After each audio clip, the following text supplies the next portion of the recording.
शं वरुणः शन्नो भवत्वर्यमा शन्न इन्द्रो बृहस्पतिः शन्नो विष्णुरुक्रमः ॐ शान्ति शान्ति शान्तिः।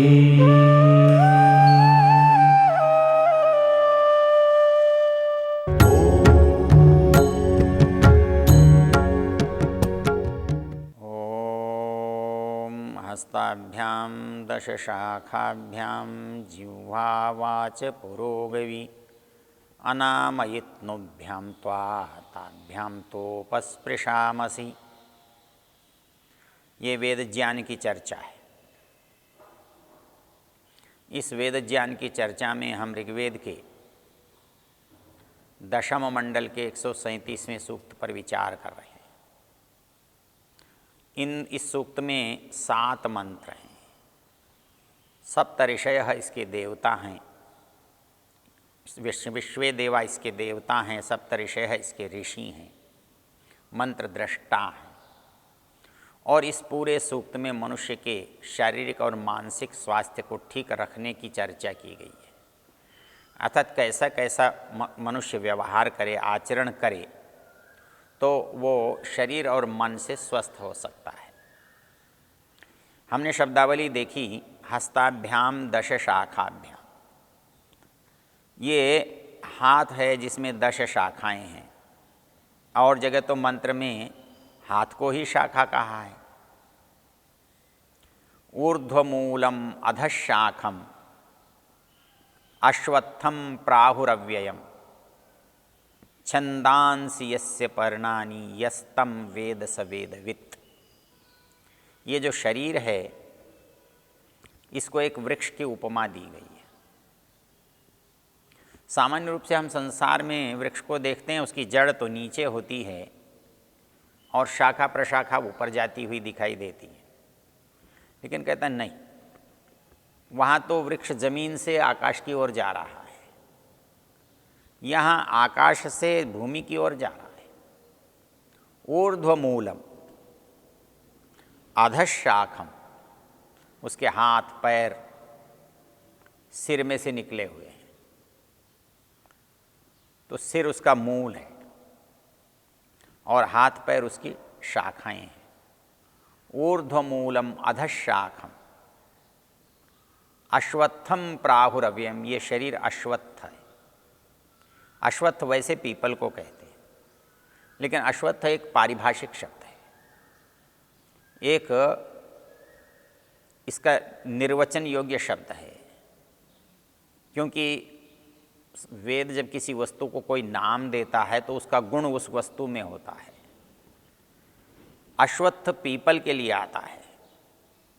अश्वत्थ जिसके कल होने का भरोसा नहीं है, अर्थात यहाँ चंचलायमान, चंचल, तो चंचल के लिए यहाँ अश्वत्थ कहा है। तो कहता है अश्वत्थेवो निषदनम।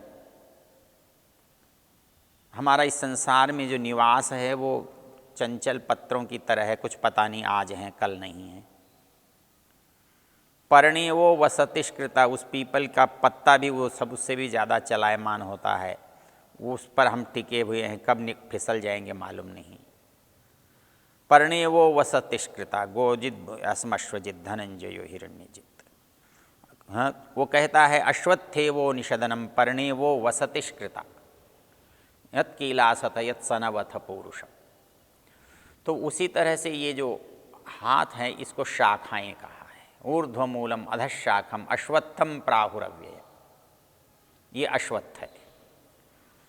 इस शरीर को वृक्ष कहते हैं। वैसे वृक्ष सामान्य रूप से जो वनस्पति है उसको है, पेड़ को कहते हैं। लेकिन वृक्ष को वृक्ष क्यों कहते हैं? कहता है कि वृक्ष को वृक्ष इसलिए कहते हैं वृश्चनात्, काटा जाता है फिर बढ़ जाता है। लेकिन हम देखते हैं कि मनुष्य को तो काटने से बढ़ता नहीं है, बढ़ता है कुछ भाग लेकिन पेड़ को काफ़ी नीचे से काट देते हैं, बल्कि जो दूध के पेड़ होते हैं तो उनको तो कहीं से भी काट कर आप लगा देते हो तब भी उसमें फल पत्ते आ जाते हैं। तो शरीर को वृक्षम कहा है, कहता है शरीरम वृक्षम। हमारे यहाँ जो सिद्धांत का एक मंत्र आता है, त्रैतवाद की सिद्धि के लिए काम में लेते हैं, वो मंत्र उपनिषद में भी आता है, ऋग्वेद में भी आता है। द्वा सुपर्णा सयुजा सखाया समानम वृक्षम परिशस्व जाते तयोरन्यः पिप्पलम स्वादुवत्ति अनष्टन अन्यः अभिचाकशति। तो द्वा सुपर्णा सयुजा सखाया में शब्द आता है समानम वृक्षम परिशस्व जाते। इसके लिए हमारे विद्वान लोग एक चित्र बनाते हैं, एक रूपक बनाते हैं, एक वृक्ष बनाते हैं। एक सुंदर वृक्ष पर दो सुंदर पक्षी बैठे हुए हैं और उनमें से एक पक्षी उन फलों का उपयोग कर रहा है, उपभोग कर रहा है, दूसरा उसको तृष्णा भाव से देख रहा है। इससे त्रैतवाद की सिद्धि की जाती है कि वृक्ष जो है ये प्रकृति है, दो पक्षी जो चेतन सत्ता हैं, एक परमेश्वर है और एक जीवात्मा है। एक इस संसार का उपभोग करने वाला है, एक केवल इस संसार की व्यवस्था में इस जीवात्मा के कर्मों का दृष्टा है। तो ये कहता है कि द्वा सुपर्णा सयुजा सखाया समानम वृक्षम परिशस्व जाते। समानम वृक्षम, इस वृक्ष का अर्थ करते हुए जहाँ हमारे विद्वान लोग तो रूपक बनाते हैं पेड़ का, लेकिन आचार्य यास्क कहते हैं वृक्षम शरीरम। ये वृक्ष जो है शरीर के लिए आया है। इस शरीर पर दोनों ही रहते हैं, जीवात्मा और परमात्मा। जीवात्मा इस शरीर का अभिमानी है, स्वामी है, वो इसका उपयोग करता है, इसके हानि लाभ, इसके सुख दुख का भागीदार है। तो वो कहता है ये इसका भोक्ता है, क्योंकि हमने देखा था भोक्ते त्याहुर आत्मेन्द्रिय मनोयुक्तम भोक्ते त्याहुर मनीषिण। ये शरीर जब मन इंद्रिय आत्मा एक रेखा में होते हैं, एक अनुभव में आते हैं, तब ये शरीर में अंदर रहने वाला आत्मा भोक्ता बनता है और शरीर से भोग करता है।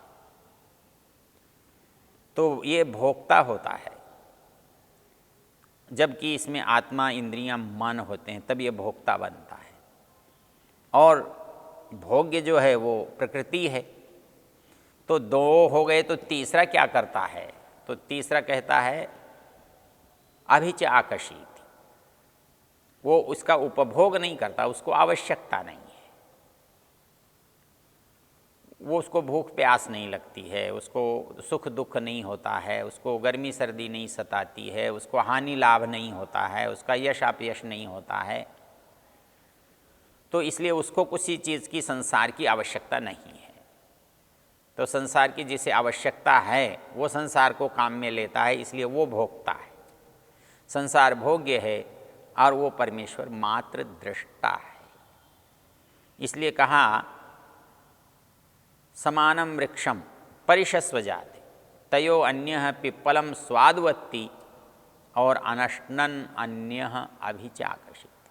दूसरा अनश्नन, उपभोग न करते हुए, अभिचाकर्षित निरीक्षण करता है, देखता है, उसका कर्म देख करके उसके फल का निर्धारण करता है, फल देता है। तो इसलिए यहाँ शरीर को वृक्ष कहा गया है।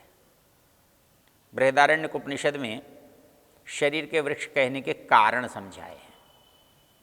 वहाँ एक बड़ा लंबा प्रकरण है जिसमें बहुत सारे ऋषि लोग मिल करके याज्ञवल्क्य से शास्त्रार्थ करते हैं।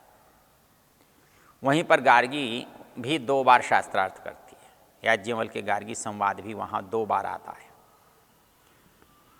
तो वहाँ पर वो कहता है कि ये शरीर वृक्ष है। क्यों वृक्ष है? कहता है जैसे उसमें लकड़ी होती है, इसमें हड्डियाँ होती हैं, हाँ, उसके अंदर बांधने वाले तंतु होते हैं, इसमें भी मांसपेशियाँ होती हैं, उस पर छाल होती है, इस पर त्वचा होती है। तो ये कहता है कि ऐसा करने से, देखने से तो ये भी वृक्ष ही लगता है। वो कहता है कि ये वृक्ष है तो याज्ञवल्क्य ने एक प्रश्न उठाया है, यदि ये वृक्ष है तो काटने के बाद बढ़ना चाहिए, ये क्यों नहीं बढ़ता है? तो सामान्य रूप से कोई वृक्ष कटता है तो बढ़ता है, लेकिन मनुष्य को काट दो तो नहीं बढ़ता है। वो कहता है कि बढ़ने घटने का चीज़ नहीं है, मूल चीज़ क्या है कि ये मरता ही नहीं है, कटता ही नहीं है। ये इसका जो आपने काटा है हिस्सा वो इसके शरीर का भाग है, इसलिए उसका बढ़ना नहीं बढ़ना बहुत अर्थ नहीं रखता। इसलिए वहाँ कहता है शरीरम वृक्षम, शरीर जो है वो वृक्ष है, और इस वृक्ष में आत्मा और परमात्मा दो रहने वाले सुंदर प्राणी हैं, पक्षी हैं। तो ये कहता है कि इसलिए ये शरीर क्या है? वृक्ष है, अश्वत्थ वृक्ष है। तो हस्ताभ्याम दश शाखाभ्याम जिह्वा वाच पुरोगवी अनामयित्नुभ्याम त्वा, तो दश शाखाभ्याम हस्ताभ्याम अनामयित्नुभ्याम, जो रोग निवारक 10 उंगलियों से युक्त हाथ है, इन हाथों से त्वा उपस्पृशामसि, मैं तुझे निरोग के लिए, मैं तुझे रोग रहित करने के लिए स्पर्श करता हूँ। तो उपस्पृशामसि, मेरे स्पर्श से तू निश्चित रूप से निरोग होगा। शतम जीव शरदो वर्धमान, शतम हेमंतान शतमो वसंतान, शतम इंद्राग्नि सविता बृहस्पति, शतायुषा हविषेमम पुनर्दो। वैद्य कहता है कि मरने नहीं देने वाला मैं तुझे, मृत्यु से मैं तुझे वापस ले आता हूँ। मृत्योरप्यंतिकम नीत एव तमाहरामी निरृतेरुपस्थाद अस्पार्शमेनम शतशारदा। बोले मेरा स्पर्श तो इसके लिए 100 साल की दवा है, 100 साल तक इसको स्वस्थ रखने वाला। अस्पार्शमेनम शतशारदाय, कहाँ से? अपि मृत्योरंतिकम नीत एव, ये मौत के मुंह में भी चला गया हो तब भी मैं इसे 100 साल के लिए खींच कर ले आता हूँ, इसके जीवन को स्वस्थ बना सकता हूँ। और मैं कह सकता हूँ शतम जीव शरदो वर्धमान, तू 100 वर्ष तक जीना, बीमार होकर नहीं, कमज़ोर होकर नहीं, क्षीण होकर नहीं, दुर्बल होकर नहीं, वर्धमान, बढ़ते हुए, वृद्धि को प्राप्त करते हुए। शतम जीव शरदो वर्धमान, शतम हेमंतान शतमो वसंतान, तो 100 हेमंत ऋतुओं तक, 100 वसंत ऋतुओं तक तो स्वस्थ और प्रसन्न रहता हुआ जीवित रह। शतम जीव शरदो वर्धमान, शतम हेमंतान शतमो वसंतान, शतम इंद्राग्नि सविता बृहस्पति, सारे देवता, सारी शक्तियाँ तेरा स्वास्थ्य को बढ़ाने वाले हों, उन्नत करने वाले हों। तो ये तो मेरा हाथ का कौशल है, लेकिन एक शब्द और है इसमें, जिह्वा वाच पुरोगवी। ये आगे चलने वाली जो जीभ है ना,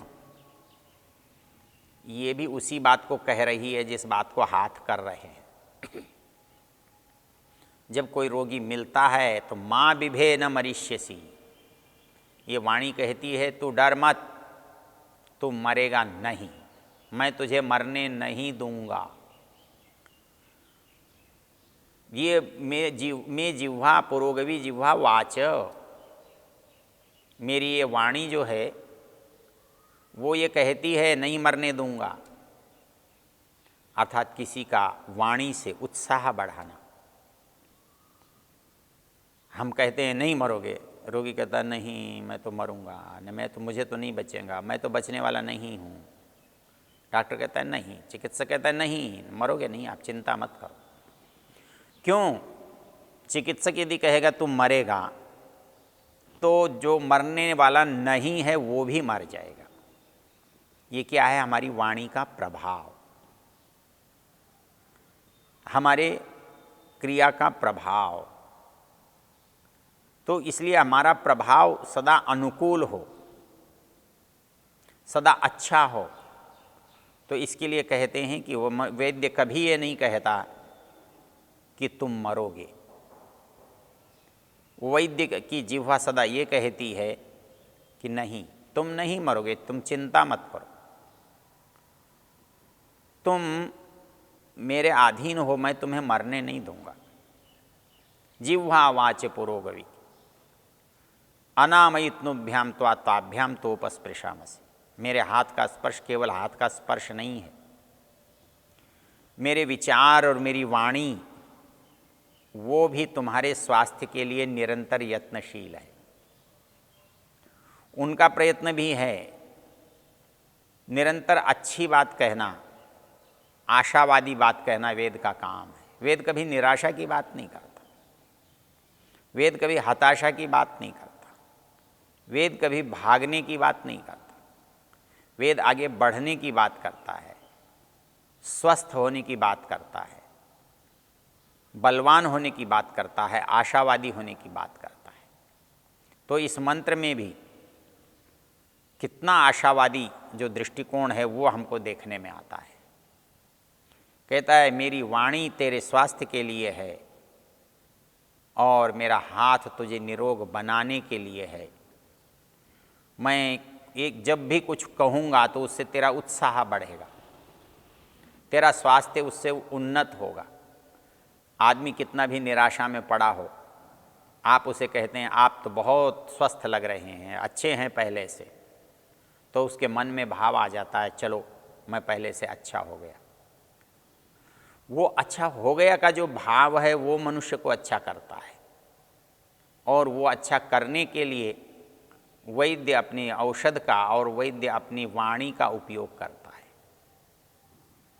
इसलिए कहा गया है कि वैद्य को सदा ऐसा होना चाहिए जिसमें रोगी को प्रसन्नता हो, जिसे देखकर, रोगी को जिसको देखकर उत्साह हो, जो उसके चेहरे पर मुस्कुराहट ला सके। जो अच्छे वैद्य होते हैं वो जब बात करते हैं तो रोगी को प्रसन्न करने की बात करते हैं। रोगी जब मुस्कुराता है, रोगी हंसता है, तो उसके जीवन की जो शक्ति है, जीवनदायिनी शक्ति, वो बढ़ जाती है, उसकी इच्छा शक्ति बढ़ जाती है। इसलिए यहाँ इस मंत्र में इस बात को बहुत अच्छे शब्दों में कहा है। कहता है कि एक चिकित्सक का पूरा मन बुद्धि शरीर जो है वो रोगी को स्वस्थ करने के लिए लगा हुआ है। हस्ताभ्याम दश शाखाभ्याम, ये जो हाथ है मेरा जिसकी 10 उंगलियां हैं वो तेरी चिकित्सा के लिए लगी हुई हैं। कैसी हैं वो? कहता है अनामयित्नुभ्याम, जो रोग को दूर करने वाली हैं, रोग को खींचकर निकाल देने वाली हैं। और ऐसे से मैं त्वा उपस्पृशामसि, तुझे छू रहा हूँ और अपनी वाणी से मैं तेरा उत्साह बढ़ा रहा हूँ। ये मंत्र हमारे जीवन में स्वास्थ्य और उत्साह का संचार करने वाला है।